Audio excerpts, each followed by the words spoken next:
is a Super Bowl champion again for the record-setting 7th time. The Tampa Bay Buccaneers are Super Bowl 55 champions, led by Tom Brady.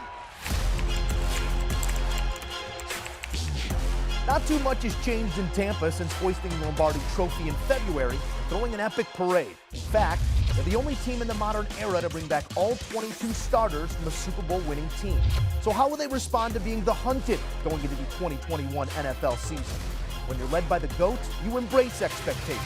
My favorite ring is the next one. The next one. That's what it's all about. The champs will kick off their season at home against the Dallas Cowboys.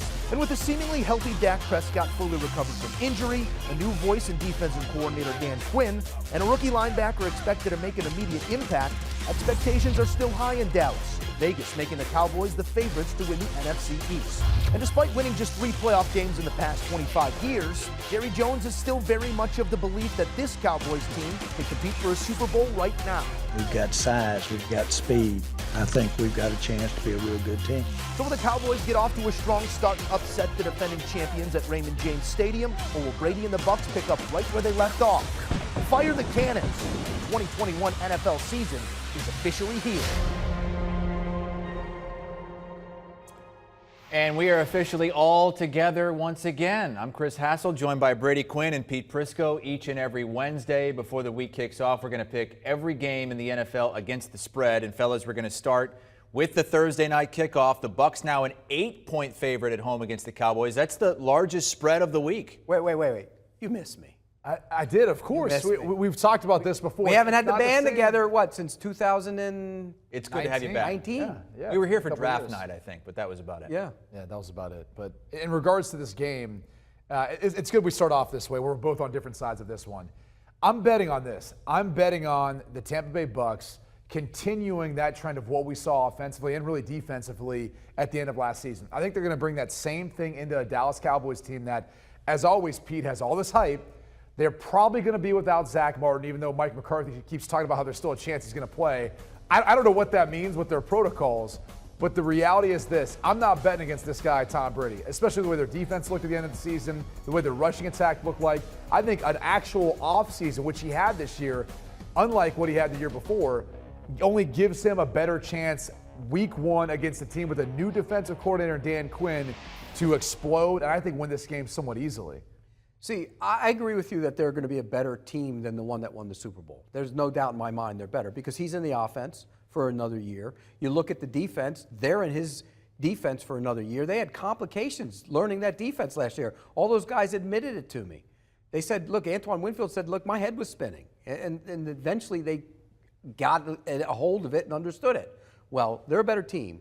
But 7.5 points to the Cowboys. It's 8. 8 now? 8 is too many. That's way too many. I know. I just think it's a lot of points. I know history says the Super Bowl winner, the first game, going to play well and all that. 13-3 since 2004, the Super Bowl champs on the opening kickoff. Let me ask you this, Pete, because one of the things that I guess if I have a concern about the Tampa Bay Bucs is this. It's when you sign everyone back, which we very rarely see ever happen with a Super Bowl winning team. But when you do, the thought is, okay, well, they should be in position to win a Super Bowl. They should be in position for success. But my only question is that always what's best for the team? You probably remember the Denver Broncos when John Elway came back after they won it for a second time because he knew they were going to win it again. At least I asked him that one day, and that's what he told me. Is that what you recall from that team? Basically them having a bunch of guys coming back, and they knew they were that good? Yeah, and I think this team knows it's that good. And Bruce Arians is using things as motivation. One of the things he told me, he said, look, we don't have a division-winning banner hanging in there from last year. We went and won it as a wild card team. That's true. And so I think he's using different things to try and motivate him. You know, we keep saying 22 starters back. It's actually 24 because I'm not talking about specialists. You count the third receiver and the nickel corner. Right, They're all back. Yeah. They're all back. They're a better team. I just think in this game, opening weekend, I think Dak Prescott will play well. I think they'll score points. I think they're going to keep it within the number. We did see a graphic just a little bit ago that showed us how bad the Bucs were in prime time against the spread last season. That was regular season games. They were 0-5 against the spread in the regular season. As I mentioned, this is the largest spread of the week. That Cowboys defense, really weak last season. They were the worst team against the run. Bucs aren't exactly the team that you would think is going to run all over you, but is that going to be a major factor in this game? The Bucs in the playoffs would. You know, when you look at what they were doing to control the game, playoff Lenny was a big piece of that. But I think their offensive line, Tristan Wirfs, the addition there too, how they came along. So to me, I think they're very capable of it. I think the only thing that stands in their way is probably the base scheme of what Dan Quinn wants to do. It's a lot of post-high safety defense. So he's going to have that extra defender down around the box. So Tampa Bay may have to throw a bit or spread them out a bit in order to open some things up. And I think that's where they're going to find their success. Again, I've got Tampa covering this number. I think the Cowboys defense may go through some growing pains. But, Pete, they should be improved with Dan Quinn and with their personnel. What'd you say, 0-5 in prime time it was? Against the spread last regular season. Brady can't play in big games, I guess. I mean, what the heck? Basically Kirk Cousins. Don't do that to him. Look, I think, like I said, I think this team is going to be fun to watch. They're going to be really good on offense. The defense should be good. But again, I go back to the Cowboys. I think that offense, and even if Zach Martin's not there, I think the offense will be better. Zeke looks like he's in shape. He's going to run the ball. Those receivers are a tough matchup for anybody. And I think Dak Prescott will score points in this game. So I'll take the Cowboys. You're not concerned about the ankle, shoulder, nothing? No concerns?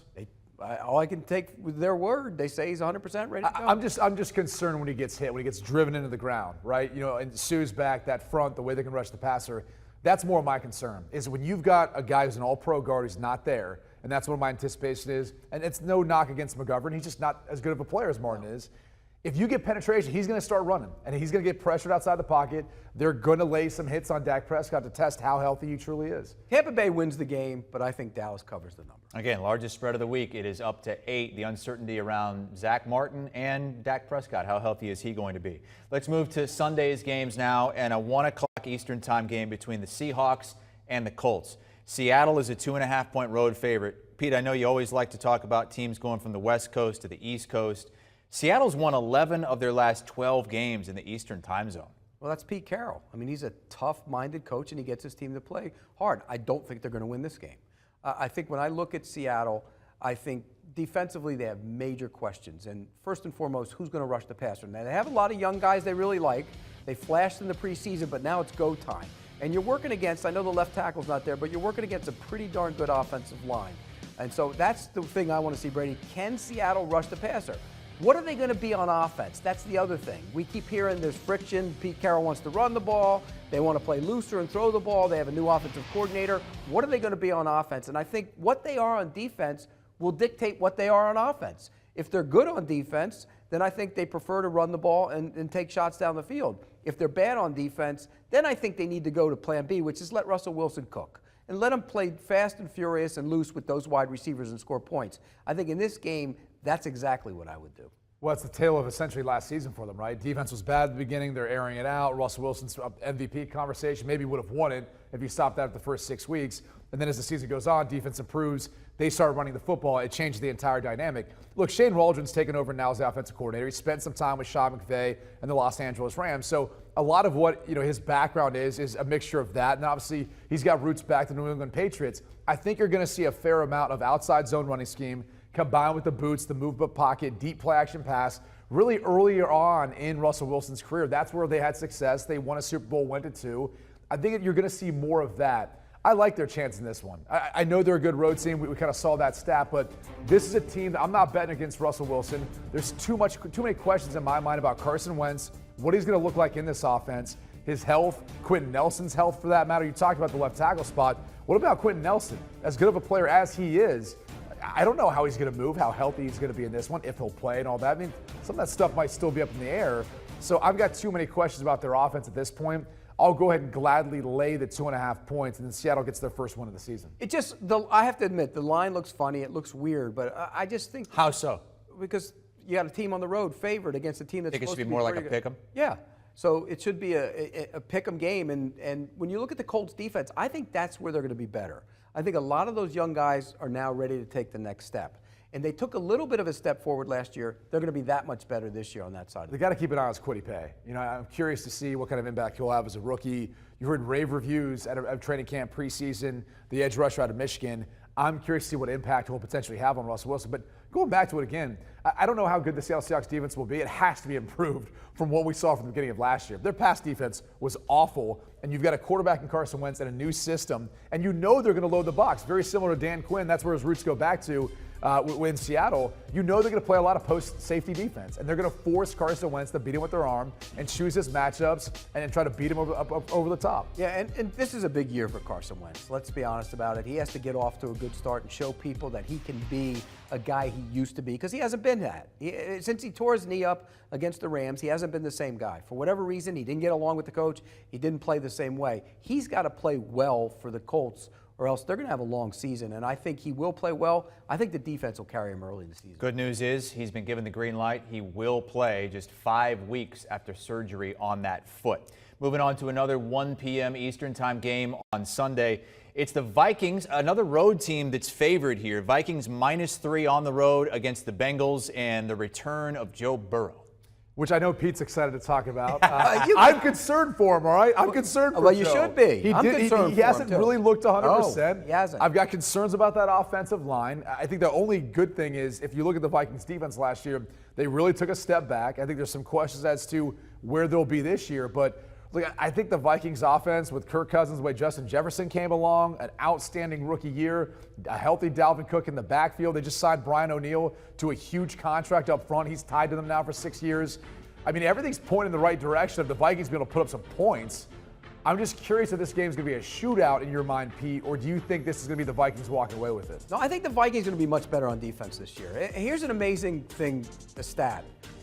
When they got run on by Alvin Kamara in that 6-touchdown game, yeah, one guy from that game who was starting in that game will start for them this year. One guy, Harrison Smith. He's the only one.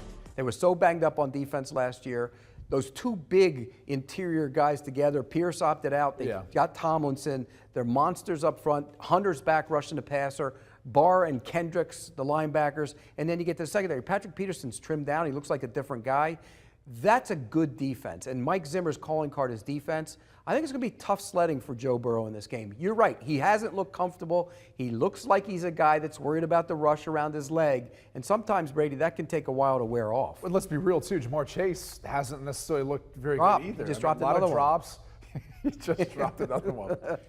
But still, there's going to be some concerns, especially early in this game, whether or not that draft pick is going to be one that they're going to be kind of wish they had back, went a different direction, pick a different wide receiver, whatever case. Well, they could say they were going to pick the tackle, and he hadn't played that well either. Well, they also moved to the right tackle, which is a whole other conversation for Detroit. But the reality is this. That's going to be another thing you're keeping an eye on. Not only how they protect Joe Burrow, how Joe Burrow looks, but the other end of that pass. You know, what Jamar Chase does with the football when he gets it versus this, what we anticipate being an improved Vikings defense. And on the other side, Bengals had a bad defense last season. Dalvin Cook going to look to run all over them. And Kirk Cousins, 6 straight 25 touchdown seasons. That's the longest active streak in the NFL. Vikings -3 against the Bengals. It's just not a big game. So he'll probably throw 3 or 4. Say what you want. He's in good company with that stat. You know, when you start looking at the quarterbacks. Look, you know me, Chris. I'm already on record as saying Dalvin Cook will have a 2,000-yard season. I think Justin Jefferson is going to lead the league in receiving. Might have a couple 2,000-yard seasons with that added 17th game. Derrick Henry did it last season with 16 games. Another 1 o'clock Eastern time game on Sunday. 49ers, another road favorite. They are giving 7.5 in Detroit. I know the Lions are not expected to be good. Jared Goff, the new quarterback, that's a lot of points on the road. It's a lot of points on the road. I hate the hook here. You would feel more comfortable with 7 points. At least you got the chance for a push. But I'm going to go ahead and lay them. I really do feel like this San Francisco 49ers team is closer to what they were 2 years ago than what we saw last year with all those injuries. I think we're going to see some of Jimmy Garoppolo's best football, and really against the Detroit Lions team that's still rebuilding. Struggles on the offensive line. Jared Goff, first year in a new system, new supporting cast, Pete. It kind of sets up for a recipe for a bad season. I think the 49ers are one of the better teams in the league. You know, and I think Jimmy Garoppolo is the right guy to play at quarterback. But when you get Kyle Shanahan to get his players back, you know what they're going to do? They're going to run the ball. They're going to take their little misdirection shots to Kittle and get the fullback, sneak him out of the backfield. They're great at that. And Jimmy Garoppolo is good enough. Defensively, they're going to be much better than they were a year ago. The Lions have a ton of issues. And I think they're building something. I like Dan Campbell. I think they're going to build something, but it's going to take a little while. And they're not going to be bad because of Jared Goff not playing well. They're just not a good team right now. You look at the wide receiver. Yeah, who does he have to throw to? He doesn't have anything. Hawkinson's going to be their best go-to guy. So a lot of youth, a lot of Quintez Cephas, Amon-Ra St. Brown, the draft pick. Yeah, they're all young, but they've got to prove themselves. I mean, and that's the tough part is you're proving it versus one of the better defenses in the NFC. Yeah. So I hate laying 7.5, but I'm with you, Brady. I'll take the 49ers. And you look at all those weapons that Goff had and couldn't get it done with the Rams and lose their top 2 receivers last year. There's no Galladay, there's no Marvin Jones Jr. And Detroit also had the worst defense in the NFL last season. All right, moving on, another 1 o'clock Eastern time game. The Eagles, finally a team that's at home that's favored, and that would be the Atlanta Falcons, -3. Over under 48 in this one as Jalen Hurts takes over and Nick Sirianni, the new head coach. Yeah, look, I'm kind of curious to see how this is all going to work out this season with Jalen Hurts. I mean, you saw some of his abilities, really a dual-threat quarterback running the football, and he's continually developed as a passer. I still have my reservations about, what this is all going to come together, or when it's going to come together is really what I should say. I don't think it's going to be in this game. I think the advantage goes to the veteran quarterback in Matt Ryan with Calvin Ridley back and then another new toil in Kyle Pitts, who's going to be a tough matchup for this Eagles defense, and especially for a team that struggled on the road. And I don't really know how much this matters this season. New head coach, they're trying to change the culture there. The reality is, though, to me, it's an uphill battle. I think you're going to see a lot of points being scored from the Falcons. I don't know so much from the Eagles, Pete. I think you're going to see a lot of points scored, period. I think the Eagles are going to score. I don't think the Falcons are that good on defense. Have they improved their pass rush? I mean, that's the question for them. It's been the question for them for a long time. They've been searching for an edge rusher. They paid Dante Fowler, and he did nothing last year. They have to be able to influence the quarterback, and they haven't done that. So I think Hurts will be fine in this game. I think the Falcons will win the game, but I think the Eagles will do enough to keep it close. It's going to be really close. It's going to be razor thin close. But I think the Eagles plus the points in this game. Would you take the over or under here? Because I was thinking the over too. When I was looking at this number, I think it's low enough where I think the Falcons will score enough in my mind. I think the Eagles could pitch in some as well. The public's on the under, but the Sharps are on the over, and you guys are with the Sharps there. Well, we're sharp. 48. Yes, you are. Let's recap the picks from some of the first games of the season in the NFL, including the Thursday nighter between the Cowboys and Bucs. A lot of disagreement between Pete and Brady as we start. I'll win again off. this year, then. You do agree on the Vikings -3 I did. and the Niners -7.5. Outside of that, a lot of disagreement. Up next, we're going to pick a great afternoon slate on CBS, including Josh Allen and the Bills hosting the Steelers, who may not have their best player on the field.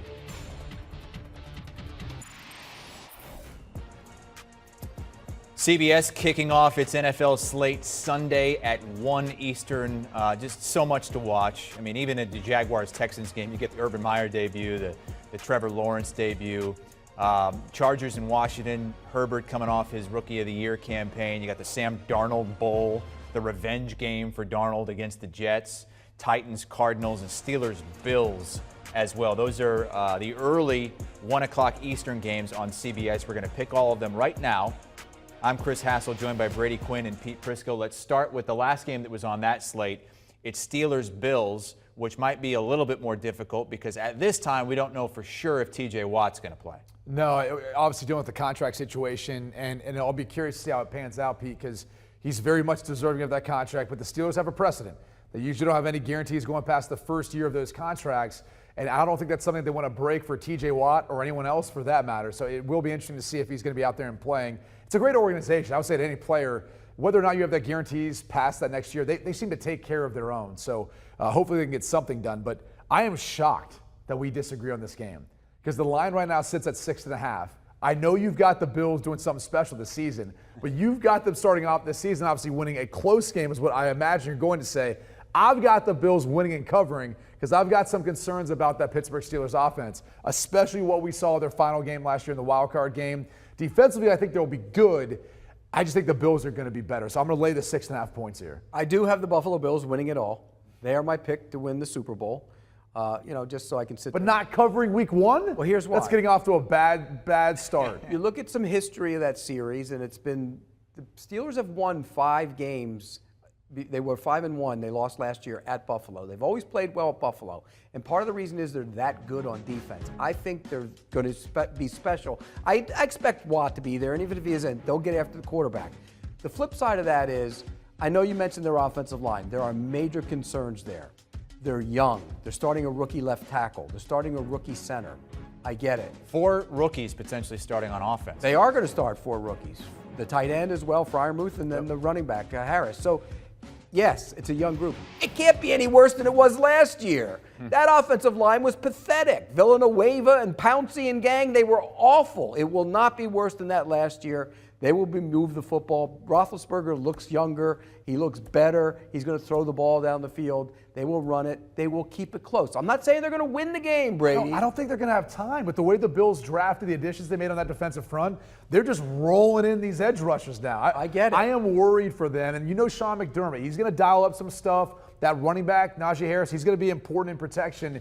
He might be fooled from time to time. I have concerns, and I worry about Ben Roethlisberger's health in this one, Pete. I just think that the Steelers' defense will keep him around. As bullish as I am on Josh Allen, I think the Steelers. Let the record state who picked the Bills in Week 1, not only to win and cover. Okay, Pete likes to hop on this Buffalo Bills bandwagon.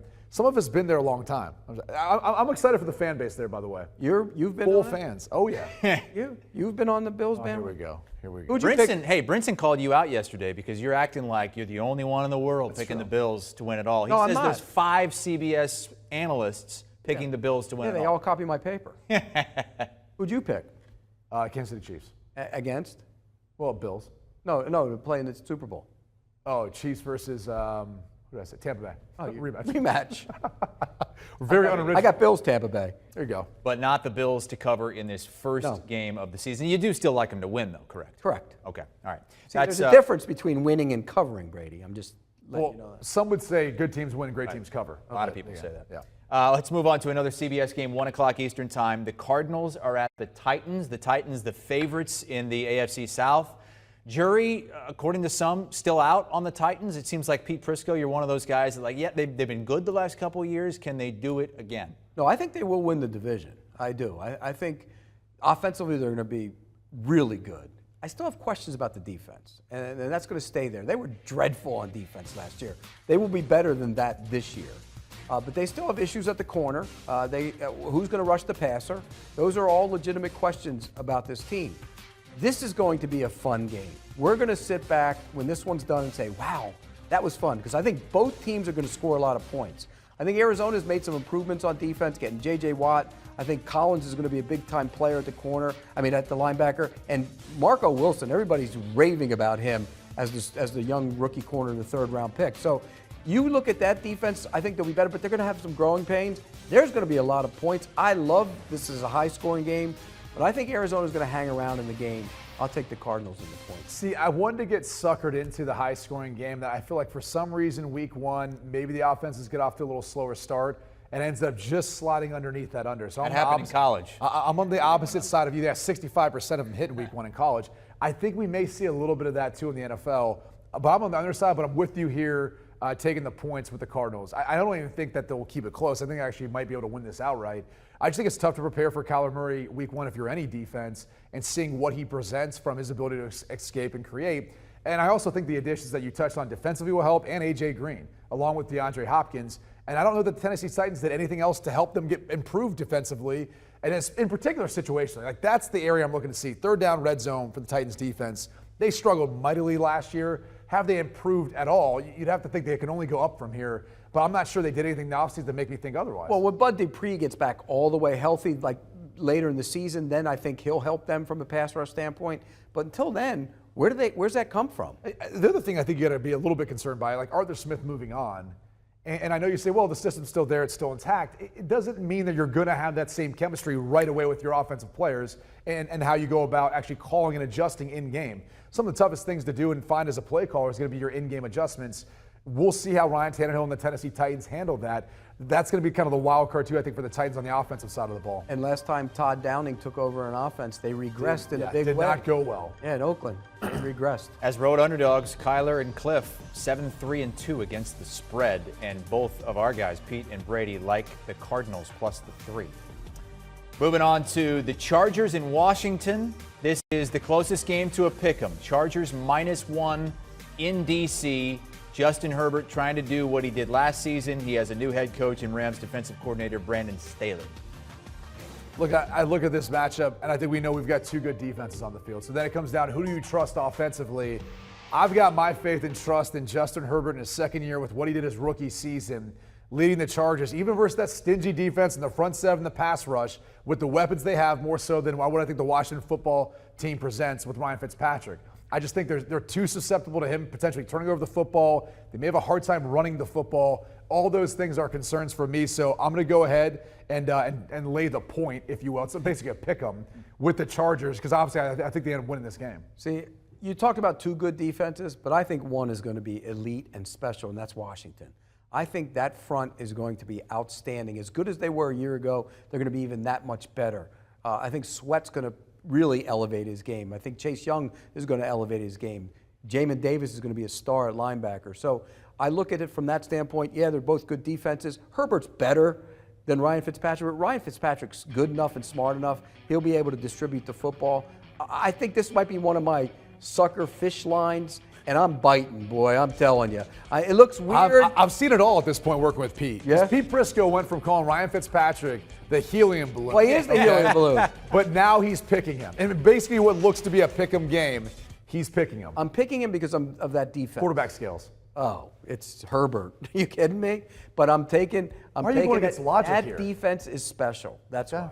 And I'm taking Washington. Just hope the Chargers can stay healthy for once. Derwin James It'd be is nice. back. It'd be nice. Jeez. How many wins does it take to win the NFC East this season? 7 won it last year. 9. Well, I think it takes 9. You got to have a winning record. Okay, 9. And again, there's an added game. And they'll get it. So 9 and 8. And they'll get it might because be they're good going to win the enough. division. Washington? Yep. Okay. Moving on to the Jags and the Texans. Jacksonville opening up as a 2.5-point favorite. I shouldn't say opening up, but right now they're a 2.5-point favorite against the Texans. The over-under is just 44.5. The debut of Trevor Lawrence and Urban Meyer.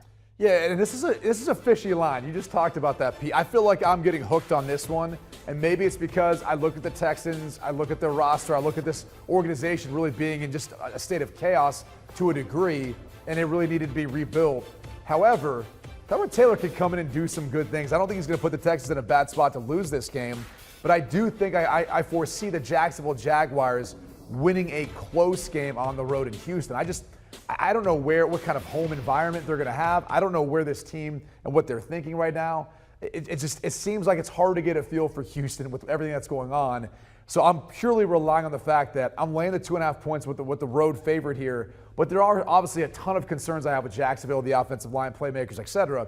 But you got to have the same concerns with Houston too. Yeah, I just think that Trevor Lawrence is going to breathe a sigh of relief. He won the quarterback competition with Gardner Minshew. The fake battle. So he's happy about that. He already did that in the third preseason game. It was a joke. The whole thing was a joke. It was a charade. But he's going to be a star. There is nothing that tells me he's not going to be. The problem is you have a rookie head coach and a rookie quarterback both making their debuts in the NFL on the road. That's tough to do. And here's something about the Texans. I keep saying this over and over again. There's a lot of veteran players on that team, guys who have played football games and been around the NFL. That matters early in the season. And I think they're going to show up and play hard. They're going to be feisty. They're not going to win a lot of games because they're not that talented. But those guys are going to be feisty and tough early in the season. Now, late in the season, when they start booking Cancun and Aruba and Jamaica, they won't be as feisty. But early in the season, the veterans are going to play hard. Where do they go from Houston? Where's the destination? Oh, they go to Cabo. Cabo. They head to Cabo. But early in the season, they're going to be tough and feisty, and I like them in this game. I think this is a high-scoring game, and I think the Texans hang around. I'll take the points. Last 20 years of history. Jaguars win, but it's close. We'll agree on one thing. I also think the over here. I think it will be a high-scoring game. David Carr, the last first overall pick to win in week 1 in his first start. Wow, that's amazing. All right, one more game here to pick, and then we're going to take a quick break. But we have the Jets and the Panthers, the Sam Darnold revenge game. Look, I love this storyline going into it. There will be a little added extra something. I know you and I always talk. You say, it's not like you prepare extra hard. You don't, but it does feel personal. It does get emotional. And I think you'll see a little bit of that from Sam Darnold in this one. He obviously knows the personnel. I think that's going to be a big key and advantage for him. The biggest thing is I just think he's got more talent and a better roster out around him. And it's not just a Sam Darnold revenge game. You know, Robbie Anderson is there too. There's a number of players you can make the case for. But I'm betting here on the Panthers. I'm going to go ahead and lay the points in this one. 5.5, kind of an odd number. I'm not sure where this New York Jets team is at. I got to see them play a little bit, see what Zach Wilson looks like. I don't have high hopes for them winning many games this season. This isn't one of them. I don't either. They're really young on the corners, by the way. I mean, really young. I mean, they have 3 of their corners are rookies. That's a young group. And I think Darnold will be able to take advantage of that with Robbie Anderson, hit some shots down the field. Let's not forget, Christian McCaffrey's back. That's big for that offense. I worry about their offensive line. It's not very good, Carolina, and the right guard's not going to play. Are you that worried versus the Jets front? No. And outside of Quinn and Williams, who are you really that concerned with? Yeah, I get it, but they're not that. They're going to be bad all year long. Cam Irving starting at left tackle. That's never a good thing. And so he's the award winner. Spinning top. Yep, he's the award winner. So that's going to be a problem for him. But I think I'm with you. I think Carolina is the significantly better team, and you really have no idea what the Jets are. I think Robert Saleh is building to something. I think you're going to see some things from Zach Wilson to make you go wow, and then he's going to throw some interceptions. This is a process for them. I'll take Carolina to win and cover them. And by the way, I don't know how Pete feels about this. I like the under here. I think this could actually be a low-scoring game. I would agree. I could see the Panthers scoring more than the Jets, obviously, with my bet, but I don't know how much the Jets are going to score in this one. Over-under at 45. Let's recap the picks from Pete and Brady for the early CBS games. They do agree on the Arizona Cardinals plus the 3 on the road at Tennessee. They agree on the over in the Jags-Texans game, over 44.5, and both like the Carolina Panthers minus 5.5 at home against the Jets. Up next, we'll go to the late afternoon games, a rematch of a great divisional round playoff matchup, Browns-Chiefs. Cleveland trying to make an early big statement against the favorite for MVP and the favorite to win it all. Picking every week 1 game in the NFL, and these are the late afternoon games highlighted by the Browns and Chiefs on CBS. Also, Dolphins-Patriots, Tua against his former college teammate Mac Jones in New England at Gillette. That Packers-Saints game being played in Jacksonville due to the effects of Hurricane Ida in the New Orleans area. And the Broncos, some expect them to compete for a playoff spot this season. Favorites on the road in New York to take on the Giants, or I should say New Jersey. Let's start with the Browns and the Chiefs. And the Chiefs at home are giving 6 points. It's the highest over-under of the week at 54.5. Yeah, and I actually like the under on this one. I think in part because we're all anticipating this being a high-scoring game, but I think the offenses may get off to a slow start. Maybe the defenses that kind of lead this game. But I'm on the side of the Browns here. I'm going to go ahead and take 6 points. Shocking, but I think we saw this matchup last year. We saw how close this team can play them. And when you really think about what they've done this offseason, I think they've only gotten better. So, look, I've got high thoughts and aspirations for this team and the Cleveland Browns this year. It's really going to ultimately come down to Baker Mayfield. And if he takes care of the football, if he can distribute the football versus what probably will be a decent pass rush, but it's kind of nullified with that Browns offensive line. I think this is a good matchup for the Browns to keep this close. And I think if you're really bullish on the Browns this year, go ahead and sprinkle some money on the money line. I'm with you on the Browns in this game. Okay. I'm taking the points. I think when you look at it, offensive line in Kansas City, again, it's not going to be nearly as bad as what we saw in the Super Bowl, but it might not be better than what we saw during the regular season for a while. You're starting 3 guys on that line who have never played in an NFL game. The center, Creed Humphrey, the right guard, Smith, the right tackle, Niang. None of those guys have played. None of them. So that's always a problem. You're playing a pretty good team that can rush the passer, too. Myles Garrett happens to be on that team. So I'm with you, Brady. I think it might be a little lower scoring than we think, and I think the Browns are the team here. They have the better defense, and I think when you look at what that offensive line is, it's a little bit questionable right now for the Kansas City Chiefs. They're going to grow into it. I think they're going to end up being a really good offensive line, but right now there's some questions. Brady, you have said this offseason that when you look at personnel-wise, the rosters all across the league, you don't see a team that's more, talented, I guess. I mean, I'm biased. I asked Pete. I mean, you tell me. They're talented. We've talked about it before. If they stay healthy, there's no reason they shouldn't make it back in the playoffs and be potentially competing for the AFC Conference Championship. I mean, bottom line, that is where this roster is at. It comes down to Baker Mayfield, his level of play, and I don't think he has to do that much more than what he did last year. I think if he just maintains or maybe just gets a little bit better and improves upon that. But even with OBJ coming back, adding to that roster and a talent of guys he can throw to, it's a daunting task to cover these guys and match up with them. Here's what we don't know. This is a team dealing with expectations now. They've been a team that never really had them, hadn't had them for a long time. Well, now you have expectations. And can they handle it and live up to them? I'm a big believer in Kevin Stefanski. I think they'll be able to do that. But you never know. I mean, this is a group of guys that nobody expected them to be that good, and now all of a sudden they're being expected to be a good team. Look, we went 10-6 my rookie year. Didn't make the playoffs, but won 10 games. You know, that's significant. We had all those expectations coming in the next year. The biggest issue for us was we couldn't stay healthy. We had 12, 13, 14 guys on IR by week 12 or 13 of the season. That's what they've got to be able to avoid. Because I don't think their roster's good. It doesn't have that much depth where they can absorb those sorts of losses and be able to overcome it. So that's more of the biggest concern I have for this team moving forward is just staying away from that injury bug. And if they can, handle those expectations. Because I think Kevin Stefanski is that cool, calm hand that keeps them humble, that keeps them at the right level and the right pace moving forward. You went 10-6 your rookie year, but you didn't win week 1. It's been before you were drafted the last time the Browns won in week 1. That's just crazy. Over 15 years ago. Well, I don't think they're going to win this one either, but they'll cover. But cover the 6 points in Kansas City. All right, Dolphins and Patriots, another intriguing matchup. Look no further than the quarterback position. Yeah, I'm going to go ahead and take the 3 points. And the Dolphins here on the road, they traditionally play all right, I think, down in South Florida when they're taking on the Patriots. So I think that is in their favor. Mac Jones is a rookie. He's going to see some things from Brian Flores that I'm sure Bill Belichick has prepared him for. He comes from the same tree. I get all that. This is a talented team. So out of the gate, I think you got all that humidity, all that heat, everything going on right now. I'm going to go ahead and take the Dolphins to this one on the road. Excuse me, it's in New England, but nevertheless, I'm still going to take the Dolphins in this one to 3 points. I feel like there's a little more experience on Tua. I know there's more pressure this year, but the bottom line is I think they're a more talented roster, even with what we've saw from the Patriots this offseason. I hope Tua doesn't show up to the stadium on Sunday. All week I was thinking this game was in South Florida too, so maybe, I don't know. Maybe you know why? Because you're looking at the number and you're going, Miami's only getting 3 points. You figure that would be in South Florida. In a normal Patriots-Dolphins game, it would be in South Florida. But these aren't the normal Patriots-Dolphins games anymore. They're different. Miami's a better football team than they were a year ago. I have no doubt about that. But I think New England's significantly better than what they were a year ago. I think their offensive line is going to be among the best in the league. They will run the ball. This is going to be a run-centric team early in the season to kind of acclimate Mac Jones to playing quarterback in the NFL. He looked great in the preseason, but that's the preseason. Vanilla, backups, the whole deal. So Brian Flores is going to throw a ton of stuff at him. But on the flip side of that, Belichick's going to throw a ton of stuff at Tua.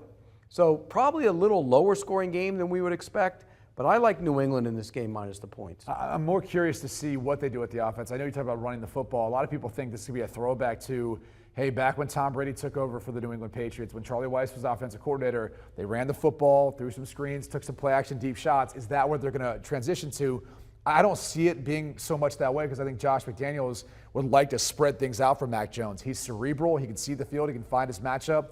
And I think they've given him enough talent, too, to be able to have some guys who can separate and get open. So I think it's going to look a little different than what we're accustomed to. They're still going to run the football, but I still think you're going to see elements of when Tom Brady was there, how they were spreading some things out to get the ball out of Mac Jones' hands very quickly. It's been over 30 years since the Patriots started a rookie in week 1. Drew Bledsoe back in 1993, the last to do it. Moving to the Packers and Saints, a game that's going to be played in Jacksonville. Pete, mayor of Jacksonville, but it does not involve the Jaguars here. The Saints technically the home team. Is it true that tickets were more expensive from Green Bay to Jacksonville than Tampa and Miami? Have you looked this up yet? I'm sure they were. It's a tougher ticket to get to Jacksonville. There you go. That's the rumor. That's supposedly why they picked Jacksonville. Well, here's the other thing about that. There's still going to be a ton of Packers fans in the crowd because they all come from the South. Any Packer fan in the Southeast will be at that game. Any one of them. So there's going to be a ton of Packer fans there.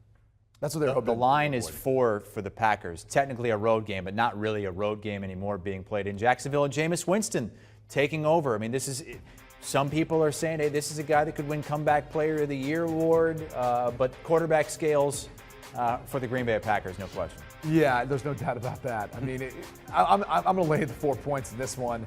I'm shocked it's at this number, and only because I think that's obviously a lot of confidence in what Sean Payton is as a head coach, thinking that he's going to be able to do this with Jameis Winston. But let's not forget, too, where are the weapons? Where's this productivity going to come from? Marcus Callaway? I mean, Alvin Kamara? I mean, I think without Michael Thomas, it hurts them. I'm still curious to see what this offense is going to look like with Jameis Winston. A lot of questions with New Orleans. I don't have quite as many with the Green Bay Packers, so I love laying the points here. And there are questions on the corners for the Saints too, and you never want to have questions on the corners when you're playing Bradley Roby. Right. So, when you're playing Aaron Rodgers, if you have questions on the corners, you got issues. So I think that the Packers will be able to take advantage of that. This Saints team is interesting to me. They have a lot of veteran players who are getting up in the years. And at some point you have to start wondering, is it going to Malcolm Jenkins, Cam Jordan? These guys are, 30, DeMario Davis. Does that start to show up a little bit on that side of the ball? And they need Marcus Davenport to be able to rush the passer. There are a lot of questions for the Saints. And then the first and foremost is Jameis Winston. Will he stop turning the ball over? And Sean Payton told me, he goes, look, my quarterback's never turned the ball over. He's never had Jameis Winston throwing the football either. Jameis has to learn that he can't be a hero on every play. Every coach I've ever talked to that coached Jameis said, I tell him, and he doesn't ever let it sink in. This could be the year it sinks in. I think he'll have a good year. And they get the gimmick off the field, at least playing quarterback. That would be Taysom Hill. Which is a good thing. But I think this is the Packers. The Packers will light them up in this game. I'll take Green Bay minus the points. You know the Packers are going to be all over Alvin Kamara because last time these two teams faced off, Kamara had 139 receiving yards, a career high against Green Bay. All right, another 4:25 Eastern time game. Broncos at Giants, lowest over-under of the week at 42. Yeah, and I actually like the over for that reason. It's a little too low, in my opinion. I think Denver's going to have an offensive explosion. I really am high on this team. Pete, they've got the personnel to do that. Their offensive line improved over the course of last season. I think they can run the football effectively, but they were really just a quarterback who knows where to go with the football and doesn't turn it over away from winning a lot more games. So I'm very bullish on this team. I think Teddy's going to help lead them to that. So I love this spot. I know they're a road favorite here, but I'll gladly lay the 3 points just with the anticipation that the improved quarterback play will be that big of a difference. See, and I'm going to lay the 3 points in large part because the defensive front will be facing the Giants' offensive line. I think that's a major mismatch. I think this Broncos defense is going to be outstanding. They have a ton of cover guys. If Von Miller comes back and plays close to what he used to be, and Chubb, they can rush the passer. Their linebackers are good across the board. This is a good defense. Vic Fangio knows how to scheme it up. It's going to be a tough going for Daniel Jones, particularly with the way his offensive line has played in the preseason. I know you can't really gauge it off that, but that's not a good group in front of him. I would have played Drew Lock. I'm not going to, sugarcoat it and say I would have played Teddy Bridgewater because I think the ceiling for the team would have been higher, but the floor isn't as low either. And I think that's why Vic Fangio picked Teddy Bridgewater. He's the safer. You talk about turning the ball over, Brady. He doesn't want to turn the ball over. He wants to play good defense, run the ball, take some shots. Locke takes shots and chances. That's not what Vic Fangio wanted. To Pete's point, I had a weekly with him, and you could sense the frustration every single time talking to him about it. Like, the defense put himself in a good position to win the game. You could see the offensive line and the run game improving. It was just mistakes here and there or inconsistent play. And I think they're going to get, a much more steady hand from Teddy Bridgewater. What's your feel on Saquon? Because I think that's one of the biggest question marks in this one for me, was what sort of impact will he have on the Giants' offense? And how soon will he have the impact he needs to have in order for them to be successful? Yeah, I think this is going to be tough going in the first game. This is bad matchup, period. I don't care if he had his offensive line in front of him and he was healthy. I still think this is a bad matchup for him. So I don't think he's going to have big numbers right from the start. And again, until you go out there, and you know this, Brady, with injuries, until you go out there and put your foot in the ground and cut and somebody's trying to hit you, you have that mental block in your head. It's one thing to run when you're rehab, and it's another thing to start sprinting in training camp when nobody's hitting you. Well, now you get on the field and guys are trying to hit you and you're planting your foot and your leg, and there's all kinds of issues there. So there's a little mind game going on. It'll be interesting to see how he plays out. It's a bad matchup for the Giants offense. And year 3 for Daniel Jones, maybe a make or break year for him to show the Giants that he's the quarterback that they thought he was going to be. Recapping the picks from Sunday afternoon from Pete and Brady. And again, more disagreements on those first couple of games. But on the last couple, Packers and the over, and the Denver Broncos -3 against the Giants. 2 more games to pick. Primetime games on Sunday and Monday night. Matthew Stafford making his Rams debut against the Bears. Rams with the second best odds to win the NFC.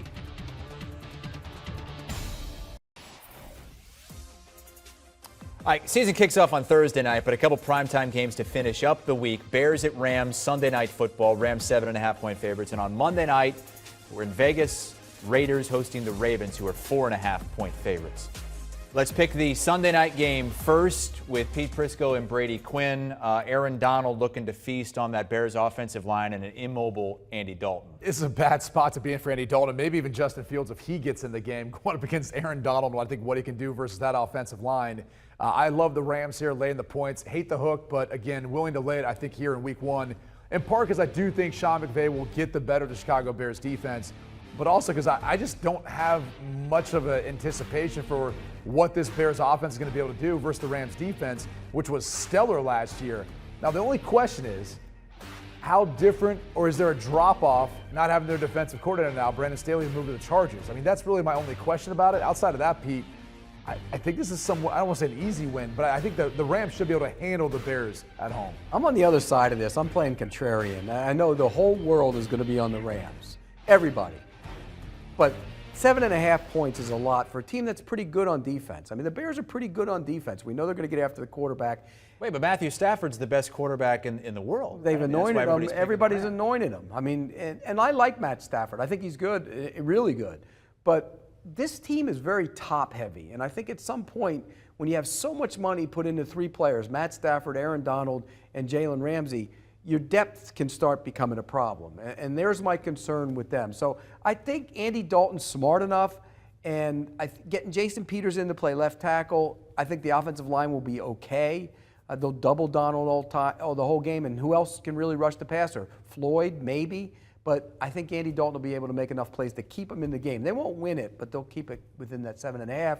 Plus, everybody loves the Rams. Everybody loves the Rams. Except you, Pete, liking the Chicago Bears plus the 7.5. All right, Monday Night Football, finally going to see some fans inside the stadium in Vegas. Raiders 4.5-point home underdogs against the Ravens team that has just rolled everybody in week 1 the last few years. This is my favorite bet of the week. I'm laying the 4.5 points with the Baltimore Ravens. I just think, look, Lamar Jackson-led football teams hard to prepare for, especially week 1 early in the season. With some of the changes that they've maybe made in the offseason, they're going to sprinkle some of that versus what has been a terrible Las Vegas Raiders defense, Pete. So this one's easy for me. I don't think I even need to explain anymore. It's the Ravens. I'm laying the points, and I feel good about it. I'm with you. But here's one thing, though. Gus Bradley had success in the playoffs when he played against Lamar Jackson. Doesn't have the same players. No, I agree. The Raiders draw them all up the same. You don't have the players that doesn't The Raiders defense is bad. This is going to be a high-scoring game. I think this is going to be a fun game, way over the total. But I'll take the Ravens minus the points. I think Lamar Jackson runs wild, particularly on the fast track. And by the way, this game starts a little early for Vegas. Usually they open those clubs at about midnight, don't they? It's a little Yeah, but this early is the latest possible start, isn't it? I mean, you're talking when you're playing on Sunday. I'm talking about the party gang's still going to be sleeping one off from the night before. They don't go out till midnight. How about the Ravens running back situation? We know Lamar can run it, and they've been great, over 3,000 yards the last 2 seasons, first team to do that. But losing J.K. Dobbins and Justice Hill for the season. You still got Gus Edwards. Lamar's going to carry some of the load too. They just signed Le'Veon Bell to the practice squad. Who knows if he'll ever get elevated? I know you don't think he's going to do much, but again, he's a name. He's a guy. He's had some success before. I'm not as concerned. I think they would like to get him throwing the football more anyway. But at least not for this matchup. Talk to me once we get into week 5, 6, 7, when Gus starts getting the bulk of the carry, starts getting worn out. We're not there yet. Well, he averages 5 yards a carry in his career. It's not like this guy. He does. Once he gets a greater sample size, that number comes down. It's always the justification for a backup running back. But I think the way they play offensive football, he's perfect for what they do. They'll be fine running the ball. That's not the question with them. The question with them is, do they improve as a passing team? Yeah. If they don't improve as a passing team, it won't matter. They will be a typical Ravens team with Lamar Jackson, get to a certain point, not win in the postseason. That and defensively, you're worried about the edges. Can they get a pass rush? Right. Matthew Judon moved on to the Patriots. He looks like he's in midseason form already. So that's the other question, is what that rush looks like on the defensive side of the ball. Pete, 15 seconds on what you're fired up about John Gruden. You were tweeting about him a few days ago. Because he's the guy who drafts all these players. It's not Mike Mayock. It's John Gruden. He's the one responsible for it. They cut their 3rd-round pick. 10-year contract. This is year 4, right? Yeah, and then this year, if they don't play well, Mayock goes, and then Gruden keeps going with somebody else. Yeah. All right, let's recap the picks for our primetime games on Sunday and Monday night. Brady and Pete. Pete likes the Chicago Bears. Most people are going to like the Rams minus the 7.5. Brady loves that. And they agree. Baltimore and the over on Monday Night Football. Football pick'em on the CBS Sports app or cbssports.com/picks. A pick'em league any way you want it. Against the spread, confidence, anything.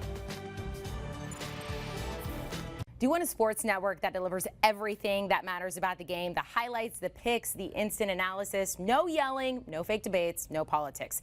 Hit the subscribe button and never miss a moment.